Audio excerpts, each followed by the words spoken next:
ఆంధ్రప్రదేశ్ రాష్ట్రంలో ఆసక్తికరమైన రాజకీయ పరిణామాలు చోటు చేసుకున్నాయి. వైఎస్ఆర్సీపీ పార్టీ వాళ్ళ ఆకాంక్ష ఏంటి? తెలుగుదేశం పార్టీ, జనసేన కలిసి పోటీ చేయకూడదు. వాళ్ళు విడివిడిగా పోటీ చేస్తే వైఎస్ఆర్సీపీ పార్టీ రెండవసారి అధికారంలోకి రావచ్చు. వాళ్ళు రెండు పార్టీలు కలిస్తే వైఎస్ఆర్సీపీ పార్టీ సోదిలో ఉండకుండా పోతుందనే భయంతో వాళ్ళ వంతు మంత్రులు, నాయకులు, మాజీ మంత్రులు, ఎమ్మెల్యేలు రోజు నారద పాత్ర పోషించాలని తెలుగుదేశం పార్టీ, జనసేన పార్టీల మధ్య చిచ్చు పెట్టాలని ప్రయత్నించారు.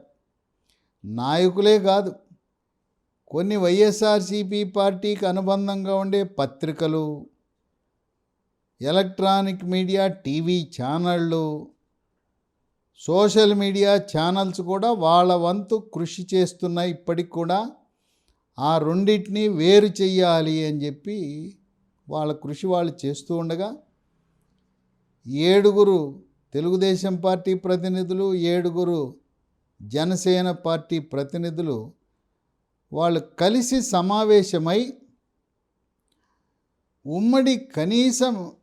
ఉమ్మడి కార్యక్రమాన్ని, మేనిఫెస్టోని నవంబర్ 1న విడుదల చేయాలి. ఒక 10 అంశాలను రెండు పార్టీల ఆమోదంతో ఈసారి ఎన్నికల మేనిఫెస్టో రెండు పార్టీలు కలిసి ఒకే మేనిఫెస్టోనిచ్చే అవకాశం కనపడుతుంది.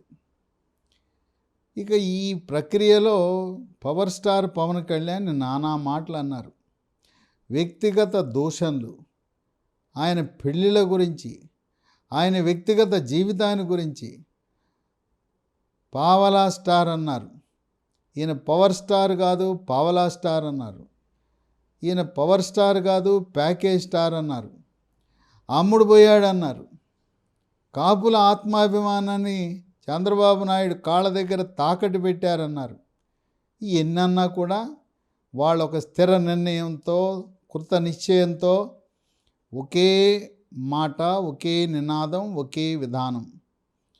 ఎట్టి పరిస్థితుల్లో జగన్మోహన్ రెడ్డి రెండవసారి ముఖ్యమంత్రి కాకూడదనే దృఢ సంకల్పంతో, వాళ్ళు ఇచ్చిపుచ్చుకునే ధోరణితో ఒక సీట్ అటైనా ఇటైనా జనసేన, తెలుగుదేశం పార్టీ నాయకులు ఇరుపక్షాల ఉండే నాయకులను ఒప్పించి పార్టీ కోసం త్యాగం చేయండి, మన నాయకుడిని అకారణంగా, అన్యాయంగా, అక్రమంగా కేసులో ఇరికించి 60 రోజుల పాటు జైలు పాలు చేశారు కనుక అటువంటి జగన్మోహన్ రెడ్డిని ముఖ్యమంత్రిగా కాకుండా చేయటం కోసం మీరు త్యాగం చేయండి అని ఒక పక్క జనసేన నాయకులను, మరో పక్క తెలుగుదేశం నాయకులను కూడా వాళ్ళ యొక్క త్యాగాలకు సిద్ధపడమని పార్టీ నాయకత్వం వాళ్ళని సిద్ధం చేస్తూ ఉంది.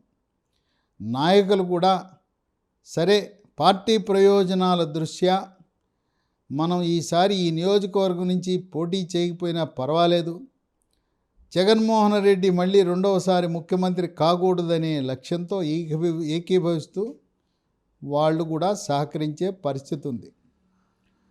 అక్టోబర్ 25న నారా భువనేశ్వరి నిజం గెలవాలనే ఒక బస్సు యాత్రని ప్రారంభించింది. ఆమె చంద్రగిరి నియోజకవర్గం నారావారిపల్లి నుంచి ప్రారంభించింది.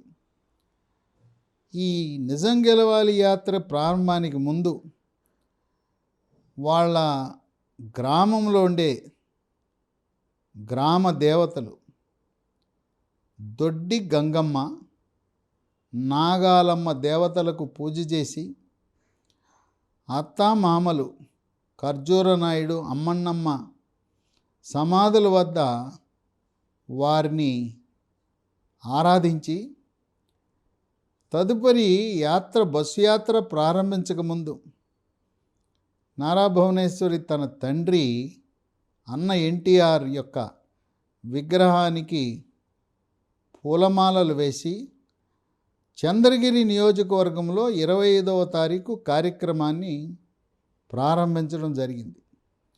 దీంట్లో భాగంగా చంద్రబాబు నాయుడు జైల్లో పెట్టారు, జైలుకు వెళ్తున్నాడని వార్త వినగానే ఆ వార్త వినలేక, భరించలేక గుండెపోటుతో మరణించిన వారి యొక్క కుటుంబాలను పరామర్శించే కార్యక్రమాన్ని, దాంతోపాటు కొన్ని గ్రామాల్లో, గ్రామ కూడళ్లలో ప్రజలను ఉద్దేశించి ప్రసంగించటం. నారా భువనేశ్వర్ ఇంతవరకు ఎప్పుడూ కూడా తండ్రి ముఖ్యమంత్రిగా ఉన్నప్పుడు కానీ, భర్త చంద్రబాబు నాయుడు ముఖ్యమంత్రిగా ఉన్నప్పుడు ఎప్పుడూ కూడా, ఎన్నడూ కూడా ఏ రాజకీయ వేదిక మీద ఆమె ఎప్పుడూ ప్రసంగించిన దాఖలాలు లేవు. ఆమె తన హెరిటేజ్ కంపెనీని నిర్వహించుకుంటుండేవారు. తదుపరి ఎన్టీఆర్ ట్రస్టు సేవా కార్యక్రమాల్లో ట్రస్టీగా అక్కడ కొన్ని సేవా కార్యక్రమాలు నిర్వహిస్తూ, అక్కడక్కడ కొన్ని సమావేశాల్లో సేవ గురించి మాట్లాడటం తప్పనించి ఎన్నడూ కూడా రాజకీయ అంశాలను మాట్లాడిన పరిస్థితి లేదు. ఈరోజు తప్పనిసరి పరిస్థితుల్లో, దయనీయమైన పరిస్థితుల్లో అక్రమంగా చంద్రబాబు నాయుడిని జైల్లో పెట్టడం, దసరా పండుగ రోజు కూడా ఆయన జైల్లో గడపడం అనేది ఆ కుటుంబాన్ని చాలా బాధించింది. నారా భువనేశ్వరి వెంట తిరుపతి జిల్లా తెలుగుదేశం పార్టీ అధ్యక్షుడు నరసింహ యాదవ్, తిరుపతి మాజీ శాసనసభ్యురాలు సుగుణమ్మ, చంద్రగిరి నియోజకవర్గ Telugu Desam party in-charge Pulivarthi Nani, Srikalahasti Telugu Desam party నియోజకవర్గ ఇన్ఛార్జి బొజ్జల గోపాలకృష్ణారెడ్డి, మాజీ మంత్రి కుమారుడు బొజ్జల సుధీర్ రెడ్డి, వీళ్ళు ఆమె వెంట నడుస్తూ వీళ్ళతో పాటు విజయవాడ నుంచి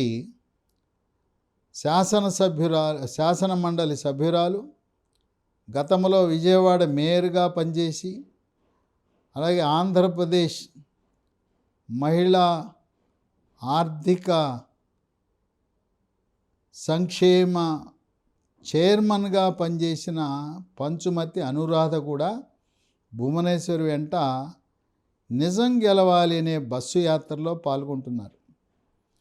ఈ బస్సు యాత్ర వార్త తెలవగానే నారావారిపల్లె చుట్టుపక్కల గ్రామాల ప్రజలందరూ కూడా నారావారిపల్లె వచ్చి, ఇప్పటి వరకు వివాహమైన తర్వాత నారా భువనేశ్వరి ఒంటరిగా నారావారిపల్లి రావటం ఇదే మొదటిసారి.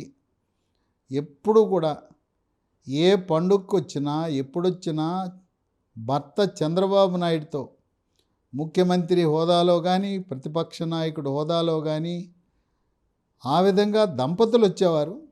ఇప్పుడు ఒక్కరితిగా ఆమె రావటాన్ని చూసి ఆ చంద్రగిరి నియోజకవర్గ ప్రజలు కన్నీరు మున్నీరయ్యారు. అమ్మా, నీకు ఎంత కష్టం వచ్చిందని వాపోయారు. అక్కడ ఆమె నిజం గెలవాలి యాత్రలో సానుభూతి పవనాలు ఊహించని రీతిలో ప్రజల నుంచి స్పందన వస్తూ ఉంది.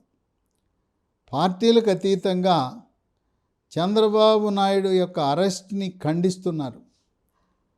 ఆయన ప్రజలకు మేలు చేశాడు కానీ ఎవరికి కీడు చేయలేదు. మరి ఆయన్ని ఈ స్కిల్ కేసులో మరి కొంతమంది నిందితులు ఉంటే వాళ్ళందరినీ 30 రోజుల్లో విడుదల చేశారు. చంద్రబాబు నాయుడు తను చెయ్యని తప్పుకి ఈయన 60 రోజులు ఉంచడం ఏంటి? తప్పు చేసిన వాడినేమో 30 రోజుల్లో జైలు నుంచి విడుదల చేశారు. సంబంధం లేకుండా ముఖ్యమంత్రిగా ఉండి ఏదో నిర్ణయం, క్యాబినెట్ నిర్ణయం తీసుకున్నాడంటే ఆయన్ని 2 నెలల్లో పెట్టడంలో విజ్ఞత ఏంటి అని చెప్పి వాపోతున్నారు. ఈ విధంగా నిజం గెలవాలనే యాత్ర ఎవ్వరూ ఊహించని రీతిలో ఇటువంటి ప్రజాస్పందన రావటాన్ని చూసి రాజకీయ పార్టీలు, రాజకీయ విశ్లేషకులు కూడా ఆశ్చర్యచకితులవుతున్నారు. వైఎస్ఆర్సీపీ పార్టీ వాళ్ళు కూడా చంద్రబాబు నాయుడు బస్సు యాత్రని మనం బ్రేక్ చేస్తే వెళ్తే లోకేష్ యాత్ర చేస్తాడనుకున్నాం. నారా భువనేశ్వరి వచ్చి బహిరంగంగా ప్రజల మద్దతు కూడగడతా ఉంది. ఇది మన కొంప ముంచే విషయం అని చెప్పి వైఎస్ఆర్సీపీ పార్టీ నాయకులు గుసగుసలాడుతున్నారు. ఏదేమైనా చంద్రబాబు నాయుడికి మద్దతు ఆంధ్రప్రదేశ్ రాష్ట్రంలోనే కాక తెలంగాణ రాష్ట్రంలో కూడా ఆయన వల్లనే హైదరాబాద్ నగరం అభివృద్ధి చెందింది. ఈరోజు 3వ నగరంగా సైబరాబాద్ అభివృద్ధి చెందిందంటే చంద్రబాబు నాయుడు వల్లనే. హైటెక్ సిటీ నిర్మాణం చేసి అది ఇప్పటికి 25 సంవత్సరాలు పూర్తి చేసుకున్న సందర్భంలో సిల్వర్ జూబ్లీ చేసుకుంటా ఉంది హైటెక్ సిటీ. ఈరోజు దాదాపు 20 లక్షల మంది ఆంధ్ర తెలంగాణ ప్రాంతానికి చెందిన యువతీ యువకులు ఉన్నత స్థానాల్లో సాఫ్ట్వేర్ రంగంలో ఇంత ఉన్నత స్థితిలో లక్షలాది జీతాలు పొందుతున్నారంటే ఇది చంద్రబాబు నాయుడు యొక్క దూరదృష్టి అని వాళ్ళందరూ కూడా ఆంధ్రప్రదేశ్లో మద్దతే కాదు, తెలంగాణలో ఉండే మద్దతు, ఈ మద్దతు సీమాంధ్ర ప్రాంతం వాళ్ళు ఏ రాజకీయ పార్టీకి మద్దతు ఇస్తారో అని చెప్పి రాజకీయ వర్గాల్లో చర్చలు జరుగుతూ ఉన్నాయి. ఆంధ్రప్రదేశ్ రాష్ట్రంలో జనసేన తెలుగుదేశం పార్టీకి పొత్తు కుదరటం వల్ల తెలంగాణలో ఉండే సీమాంధ్రవాసులు, తెలుగుదేశం పార్టీ అభిమానులు, ఎన్టీఆర్ అభిమానులు, కమ్మ సామాజిక వర్గం వారు, సాఫ్ట్వేర్ రంగ నిపుణులు అందరూ కూడా జనసేనకు తెలుగుదేశం పార్టీకి పొత్తు కుదిరింది కనుక అధికారికంగా తెలంగాణలో తెలుగుదేశం పార్టీ వాళ్ళు ప్రకటించకపోయినా జనసేన త్వరలో బీజేపీతో పొత్తు పెట్టుకుని కొంతమంది అభ్యర్థులను కూడా ఉమ్మడి అభ్యర్థిగా బీజేపీ జనసేన పొత్తులో పోటీకి నిలబడే అవకాశం ఉన్నది కనుక తెలంగాణ రాష్ట్రంలో ఉండే చంద్రబాబు నాయుడు అభిమానులందరూ కూడా దాదాపు 35 నియోజకవర్గాల్లో 119లో 35 నియోజకవర్గాలను గెలుపు ఓటములను ప్రభావితం చేసే అవకాశం ఉంది. ఈ సీమాంధ్ర ఓటర్లు చంద్రబాబు నాయుడు యొక్క అరెస్టు ఎవరికి కలిసి వస్తుంది, ఎవరికి నష్టం జరుగుతుందని ఇంకా ఒక అంచనాకు రాలేకపోతున్నారు. చంద్రబాబు నాయుడికి మద్దతుగా లోకేష్ని పిలిపించుకొని తెలంగాణ రాష్ట్ర బీజేపీ అధ్యక్షుడు కిషన్ రెడ్డి, ఆంధ్రప్రదేశ్ రాష్ట్ర అధ్యక్షురాలు పురంధరేశ్వరి సమక్షంలో అమిత్ షా జరిపిన చర్చల సారాంశం వల్ల తెలంగాణ రాష్ట్రంలో ఉండే సీమాంధ్రులు, ఎన్టీఆర్ అభిమానులు, చంద్రబాబు నాయుడు అభిమానులు అందరూ కూడా పరోక్షంగానో ప్రత్యక్షంగానో అమిత్ షా చంద్రబాబు నాయుడికి మద్దతు ఇస్తున్నాడని తెలిసిన తర్వాత తెలంగాణ రాష్ట్రంలో ఎంతో ఆశలు పెట్టుకున్న ఇతర రాజకీయ పార్టీలకు మాత్రం నిరాశే ఎదురైంది. సీమాంధ్రవాసులు తెలుగుదేశం పార్టీ మద్దతు జనసేన బీజేపీ కూటమికి ఇచ్చే అవకాశాలు మెండుగా కనపడుతున్నాయని విశ్లేషకులు భావిస్తున్నారు. ఏదేమైనా నారా భువనేశ్వరి ప్రారంభించిన నిజం గెలవాలి అనేది బస్సు యాత్ర ఎవ్వరూ ఊహించని రీతిలో అంత ప్రజాస్పందన రావటం అనేది ఒక విశేషంగా భావించాలి.